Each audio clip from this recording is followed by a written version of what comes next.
कभी सोचा है कि हम संगीत की खूबसूरती, भीड़ की गूंज या कुदरत की शांति कैसे महसूस करते हैं? ये सब हमारे कानों का कमाल है। ये अद्भुत अंग आवाजों की दुनिया में हमारी खिड़कियां हैं। ये ध्वनि तरंगों को पकड़ते हैं और उन्हें ऐसे संकेतों में बदल देते हैं जिन्हें हमारा दिमाग समझ सकता है। हमारे कान सिर्फ सुनने के लिए ही नहीं, बल्कि संतुलन बनाने में भी अहम भूमिका निभाते हैं। ये बिना रुके काम करते हैं, यहाँ तक कि जब हम सो रहे होते हैं तब भी ये हमें अपने आसपास से जोड़े रखते हैं।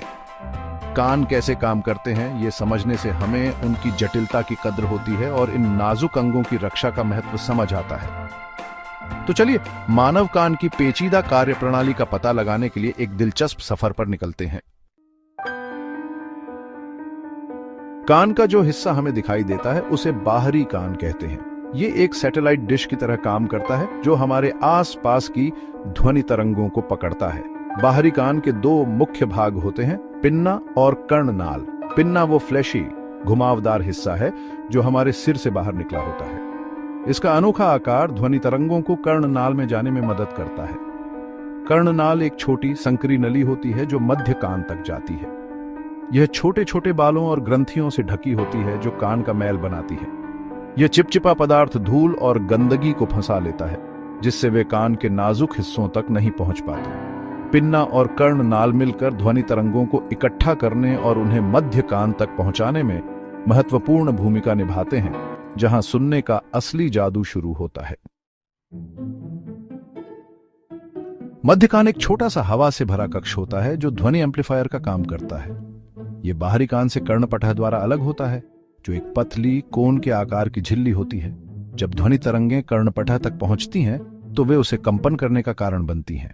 ये कंपन फिर 3 छोटी हड्डियों तक पहुंचते हैं जिन्हें ऑसिकल्स कहा जाता है। मलेउस, हथौड़ी, इंकुस, निहाई और स्टेप्स, रिकब।